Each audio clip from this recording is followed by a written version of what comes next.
Hi, I'm Edric, and I'm from Kaleidoscopic Communications, and of course, I'm here with Leroy Frank Ratnam. So thanks for joining us today. And of course, when we were talking about this, we were thinking about why sales is a very fulfilling career. You know me, I was previously from sales as well, or at least, look, we're selling every day. But yet, some people think, hey, I'm not cut out for sales. But before we get into that, I would really like you to share your perspective, right, on why do you think that sales is really so important to you?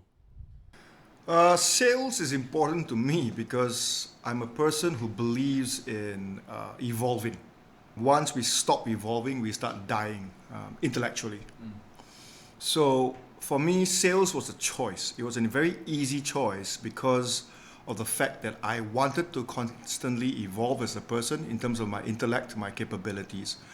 And being a very dynamic environment, sales actually does give that to me. It forces me out of my comfort zone on a daily basis. It forces me to continuously think of ways to improve. And for me, as someone who always likes to interact with people, sales is actually something that provides me with that. Because every single day you're supposed to be interacting with people. Every single day you're supposed to be talking to people, calling people. I've been told, right, that sales can be very monotonous because exactly what you said, every day I have to call someone. Every day I have to go and find someone to go and talk to. Every day I have to do, it's rinse and repeat, the same thing over and over again. Wouldn't you find that boring? No. In actual fact, it's not really rinse and repeat. It's more along the lines of always and continuously having to change. Like I said, evolving, right? When you say rinse and repeat, that means the assumption is that every single day, what you're doing is that you are using the same sales pitch, right? And you're using the same sales pitch like a broken recorder to every single client that you're talking to. Now that goes against what the sales environment is. The sales environment fundamentally is one where every single day your clients are changing, right? Every single day you've got new competitors, you've got new competition. The economy is changing. People's products and services are changing. So when that happens, you cannot just use the same old way of doing things continuously, right? And even if, let's say, for example, your product doesn't change for 2 years, every client that you meet is a different person. Different background, different educational level, different needs, different wants, different goals, different symptoms. So everyone requires a very tailor-made approach when you're speaking to them. Yeah, the foundation of your product knowledge is there, right? But how you approach a client is going to be very different. And once you're able to customize your approach to the client, that gives the client a lot more comfort when they're talking to you. And comfort is a very key important factor when it comes to being able to close deals. Right, that's the irony of it all because I remember at the beginning, right, these are not things that are talked about like openly. Like, customize your approach. What's the first few questions that come out is, let me see your sales pitch. Let me see your script. So that in itself becomes very templated. Actually, there's a reason for that. Why? Many organizations, they request, to use a standard sales pitch, a standard sales script for two main reasons, actually. One of them is because they just want to give them a surefire way of getting things done, right? Because if you were to leave the salesperson to their own devices, they might not know what to do, right? The second reason is for compliance. Many organizations are very afraid of misrepresentation of their product and services because when a product is misrepresented, right? For example, if you were to tell them, this health product is guaranteed, to cure your disease, that's a lawsuit waiting to happen, right? So that's why they have very specific sales scripts for them to be able to just not misrepresent. So why is it that organizations are not sharing more of this customization aspect of things? Because I honestly speaking, right, it took me a very long time, to figure it out on my own. Like at first we were taught, use the script. Then I realized, there are three levels to this. One is that, yes, you do it on a very transactional level. You just do it by yourself. You follow the script, follow it to a T. It's like a recipe. It should turn out right. Should being the word, not guaranteed, right? So the next thing is then, you take the script, you internalize it, you throw in a little bit of your own flair, your panache. The third one is then it comes so naturally that it becomes relationship selling. So how is it that we can support more salespeople, right, to actually developing this on the fast track? I think first and foremost, right, the most important thing that salespeople need to understand is that it is not the responsibility of the organization to teach them how to be able to customize. Yes, organizations have training budgets. Yeah, they have training budgets so that they can improve the quality of their people. However, if we are always waiting for the organization to equip us with more skills, then we are being irresponsible towards ourselves. We are being irresponsible towards our own careers, right? I think what's really important is that organizations will do their part, right? However, when they organize training programs, right, it's really important for all of us to understand that they organize a training program across the board. Yeah, they do it for everyone. Now, customization of your own sales skills is something that you have to do on your own, because your organization will not know what your style is. Your organization will not know where your capabilities lie, right? So whatever organizations provide will be a lot of sales skill sets, right? Sales skill sets, right? They provide mindset training. They provide product training. But the onus is on the salesperson to take whatever they have learned and then internalize it, but more importantly, personalize it. You're making sales sound like a very introspective journey. It is. It is. How can you sell well if you don't even know who you are? Think about it, because if I don't know how I explain things, if I don't know my own grasp of language, if I don't know my own understanding of myself, okay, in terms of when I speak, do I really know what I'm saying? Am I congruent with my sentences? I will not be able to sell effectively. To know yourself effectively is to increase your capability to know your clients more effectively. So like I was saying earlier, the organizations, they have a part to play in this, right? But it takes two hands to clap, right? I mean, as cliche as that sounds, it takes two hands to clap. The organization provides the training programs, but the salespeople, they need to go beyond what the organization provides. They need to read more books, right? Facebook's not a book, right? They need to go and read more books. They need to go and make sure that they attend more trainings on their own. They need to find trainers that are able to, teach them the skills that they want to have to help them become the person that they want to be. So it's not the responsibility of the organization. And I've heard it a lot of times. People tell me, I'm not good in sales because my boss didn't send me for training. And my question to them is, did you send yourself? Oh, no, I didn't. Why? Because it's my boss's job. If they want me to do well for the company, they need to take care of me. But that's absolute rubbish. When someone says that it is an organization's responsibility to train me, that means they're not doing this for themselves. They're not trying to earn for themselves. They're not wanting to improve for themselves. They're just doing it on behalf of someone else. So that lies a problem that, a lot of people need to understand. Your growth is all about you. It's all about what you choose to learn. All right, we're going to take a short break. And when we come back, we're going to be looking at what key questions you should ask yourself so that you can get the right trainings that you need. We'll be right back. Good. All right, and we're back. And we're back. All right. So thanks so much for sticking with us. Earlier on, we were talking about self-awareness part of things. If you don't know yourself, let's not even talk about selling, right? It's not going to happen. As a salesperson, what are the kind of questions that one should be asking themselves to know, right? Like, okay, these are the areas I might be lacking, and this is the kind of training that I should bring myself to. You should go for all kinds of training, actually. Like what? Gym classes? Okay, so you got to get fit, right? Yeah, the fit in the mouth, to be exact. That's always been a problem for me. When it comes to the idea of how a salesperson decides what kind of training they should go through, like I said earlier, right, you got to know yourself. Most people, they would break down sales capabilities, right, in three main areas, right? Aptitude, attitude, and then your product knowledge.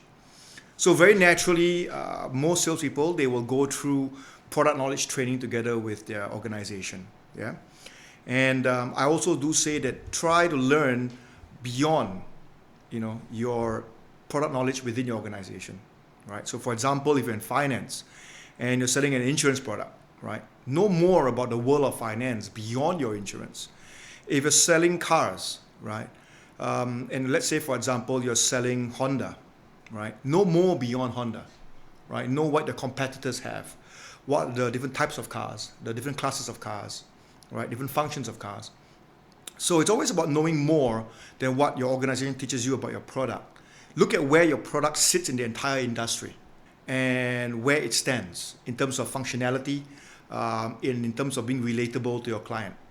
Now, when it comes to aptitude, a lot of salespeople, they believe in this thing that we call, I learn by experience, or I learn on the job, right? Yeah, that's fine. That works.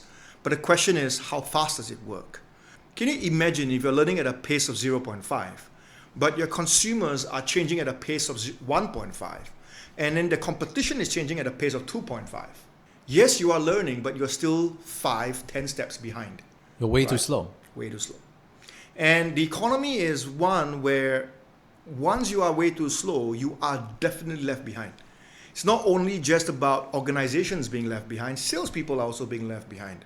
So when it comes to aptitude, your abilities, you need to identify which are the areas that you lack at. So for some people, they lack at appointment setting, right? Some people, they lack at their ability to convince a client when they're seated in front of the client. Some of them, they lack the ability of how to handle objections effectively. Some of them, they lack the ability of knowing how to layer emotions in their client. Some of them, they lack the ability of urgency for closing. I mean, I can go on the whole day talking about abilities that you can lack. So the first thing that they have to do is to identify what are all the key components within a sales pitch, and then from there look at what are their gaps, and then from there plug those gaps, right? So that's for aptitude. And when it comes to attitude, right? I think salespeople, we are that group of people that face rejection on a daily basis. Sometimes even in one day, you've got 5 rejections. Because people don't like you. No, not really. It's 30 phone calls a day, right? That's been handed down by your managers, right? Make 30 phone calls a day. Or you put it upon yourself, right? 5 appointments a day, 2 phone calls a day, right? And in that one day, you can face that amount of rejections. Some salespeople are very able to handle those rejections. Some of them are not, right? That's one area. If you're talking about attitude, it's also talking about your own belief in sales, belief in product, belief in company, belief in the market, discipline, right? Are you the most disciplined in your entire team? So again, when it comes to attitude, there's so many different key components. So that's what I meant by know yourself. Really know how you manage yourself, right? Really know how you manage your sales pitch, and really understand where your product stands in the entire economy, in the entire grand scheme of things, right? These 3 are the main areas. And if you can actually sit down and spend some time with yourself to really identify this, then you're doing what we call targeted learning. A lot of salespeople always come up to me and they say, oh, Leroy, how do I improve my sales? Do I just go and attend every course possible? Do I read every book? Is there one book that rules them all? Right? But in actual fact, there isn't. Every key capability that is required is a different training module. It's a different book you got to read. Right? So there is no, I'm just going to learn as much as I can. No. Salespeople, they need to target their learning. Very specifically target their learning. Identify the gaps, plug the gaps. It's as simple as that, but it takes a lot of discipline, a lot of focus. And to be honest with you, it takes a lot of networking. Why? Because the more salespeople you know, right, you can begin to identify those who are doing very well in their careers. We've always said, right, who you hang around with is who you become. So if you hang around with all of these top salespeople, surround yourself with them, and then ask them, where did they learn that skill set? What book did they read? What training did they go for? How did they manage all of these things? And learn from there, and then from there you move forward. Yeah? I think blind learning is not going to help. And even when it comes to organizations, some of them are the same. They come up to us and they say, look, Leroy, can you do a sales training for my people? And my question to them is, which area? And they're like, oh, just general sales training. And then I will spend hours educating them that that's not the way to do it. That we need to break up the entire sales floor, right, into different components, different parts, segments. And then from there, we identify which are the ones that we need to target in. And then we put those people together, and then we design the program accordingly. Yeah. So if you ask me, what do they have to focus on? Everything. Right. Now, you mentioned attitude just now. Yep. One of the biggest issues with I feel, salespeople getting from one level to the next, a lot of it are excuses. What are the worst ones that you've heard so far? I can't sell. Okay, that's I can't sell. I'm not built for selling. This industry is not for me. My company's products are not great. I don't get support from my management. I can't sell. I can't sell. I can't sell. I need to change industry. I don't know how to talk properly. Well, that's 10 good reasons. What you're basically saying here is that it's excuses that are stopping someone from getting to the next level. I wouldn't say it's excuses. I would say it's lack of awareness. You see, when someone says that I can't sell, it is because they're looking at themselves and they don't see the results. And they say that I can't sell, right? They don't have an awareness that they can actually sell for as long as they learn how to do it. And some of them would say, I am not built for selling. It shows a very low awareness level as to what we as human beings, right, are built for. I mean, we are built for excellence, right? If people have a grasp and a strong concept of what their brain can really do, of how intelligence is actually created, of how capabilities can be harnessed, then what happens very simply is that's when that desire to learn comes, right? So all these statements that they use, I wouldn't really say that they're excuses. I would say it's awareness. They are not aware of the strategy, the solution, and the capabilities. So if they spend time to find out, right, more about human excellence, right, to find out more about strategies and solutions, they will start to discover. I think there are a lot of stories out there, right, of people who thought they couldn't do and then they eventually did. It's really about just, like I said, know yourself. Because once you know yourself, then you really know what you can do. We're going to take a short break and we'll be right back to discover the real side of sales and why it's such a fulfilling career. We'll be right back. That was quite intense earlier on, the last two segments that we had. What we talked about was building this up into how sales is actually a very fulfilling career. Now, let's not sugarcoat it because you and I both know it is not easy. So let's get real here. Like, what are the real ups and downs of sales? Okay, so if I were to put on my politically correct hat, I would say, yes, it is easy as long as you know the strategies, right? But the problem is that it is not easy for many people for the simple reason that they don't know the strategies. And when you don't know the strategies, that's when you go through this roller coaster of emotions, right? Like what you said, right? Ups and downs. Yeah. It's a fact. Salespeople, when they're sold the idea of coming into sales, and I've seen this happen many times, right? And I'm not going to sugarcoat it. Many organizations, when they want to hire salespeople, they will paint you the most beautiful story. They will tell you, our product is great. It's well accepted by the market. Our company brand name is huge. You won't have to sell. You will just take orders, and so on and so forth, right? So they sell you this beautiful dream about how easy it's going to be. At the same time, they tell you how much you can really earn, right? And human beings, we are people whereby, we are easily enticed. We are easily impressed because it feeds into our need to succeed, right? So we're always looking for that next better thing. So when somebody sells us, their organization, or sells us their industry, and they do a good job of it, we jump right in, right? So we jump into that dream. And then once we're inside it, it becomes a bloody nightmare, right? The reason is because there's a very big difference between who your organization is in the market versus how well you represent your organization. Salespeople sometimes fail to understand, and that's what creates that downs. They fail to understand that products don't sell themselves. Yeah, there are some minority products out there that are so good that salespeople don't have to exist. But for majority of products and services out there, competition is great. And with that comes the need to be able to sell effectively. So they go out there thinking that, since I'm selling for a well-known organization, it should be easy to sell. But they forgot that there's competition and not every product suits every single client. So they set very high expectations, right? Which is fine, which is good. You should always set high goals for yourself.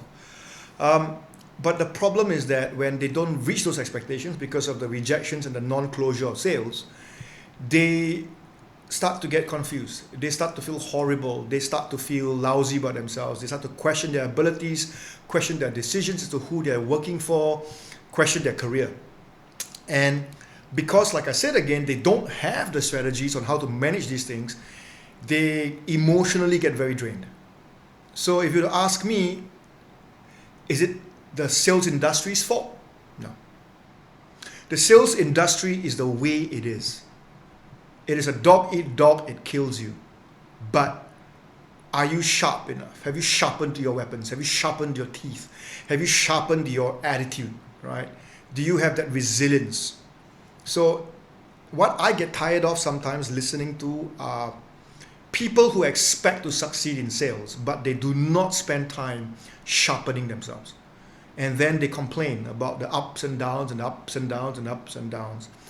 And human beings, we tend to not want to blame ourselves. Not many of us in the world have developed that skill set of taking responsibility for our own results. So when we don't do that, we start to put the responsibility on others. And it's so easy to just blame your company, to blame your manager, to blame your product, right? And they think that, if I change company, it all goes away. No. The problem is you. Right? The problem is you. So even if you move yourself to another company, the problem is still there. So ups and downs to me is really a personal issue, right? There are many salespeople out there whereby they are not selling as well as they want to, but they still soldier on. They still persevere. And they do it with a big fat smile across their face. They do it with so much focus and discipline because they know that the road is long. They know that there will be rejections, but they don't see it as an up and down. They see it as part of the process, and they trust the process, whereby as long as I, keep on learning from every single thing that I, go through that's negative, right? I'm growing. And, as long as I'm growing, eventually one day I'll get there. And for some people, the eventual, result, whether it comes fast or slow, right? Again, it depends. It depends on you. It depends on your desire, your hunger to learn, to improve, to keep on pushing the envelope. And that is what is not lacking in. So that is what is lacking in many salespeople. They want maximum results, minimum effort. And once you are of that mindset, the sales industry will eat you up. During the break, we were just talking about the need to discover, to explore, and to enhance, or at least reach human excellence. I was really blown away, I would say, because the thing is that traditionally, I would say many sales courses out there, right, that I've personally been into, yes, they were targeted learning, but they were too far from where I needed to be because I needed to focus on the baseline thing, which was knowing myself, which was exactly what you had brought up from the beginning.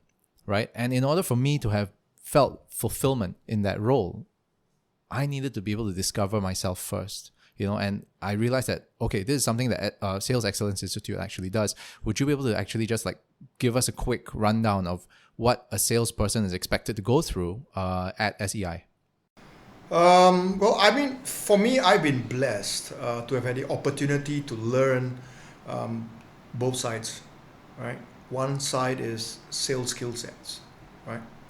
And the other side of things would be your own personal mindset, right? For lack of a better word. Which is why I noticed that there was this gap in the training industry where it was either mindset training or just sales training. And we were one of the pioneers that began to merge both of them. because you can't sell until you can manage yourself, right? So what SEI has stood for in all our 2008 till now, right, 15 years, is that we have stood for making sure that salespeople learn holistically.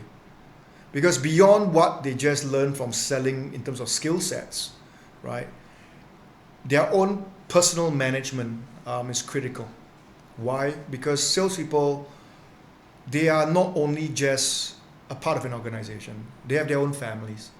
They are fathers, they are mothers. Some of them are children of fathers and mothers. Some of them, they have their own children. And, it's really quite important that the management of self is not only something that, you do in your sales career, right? Because if a person's happy at home, they can be happy at work. If a person's happy at work, they can be happy at home. But you've got a lot of situations whereby people are happy at home, unhappy at work, or happy at work, unhappy at home. And whether it's work or home, these are just environments, right? And all environments come with different, variables, right? And you can never control your variables sometimes, right? But you can always control how you respond to these variables. So we have always focused on not only enhancing a person's career through our trainings, but also to enhance their quality of life. Leroy, that's fantastic. All right, we've heard so much about why sales is really a fulfilling career, the ups and downs of it, basically just keeping it super real. But my greatest takeaway from this whole conversation, right, was that it's really about the self-awareness part. If you don't really have that fundamental, it's pretty much game over already. You're not going to get any further. It's really making me rethink, my entire sales career. Thank you so much. And you should have told me about SEI earlier on. I would have gone. All right. So with that, thank you so much for joining us for this conversation. Really appreciate your time. And looking forward to the next one. Thank you very much. Ciao, brother. Thank you. Thanks everyone for listening. We'll see you next time. Bye.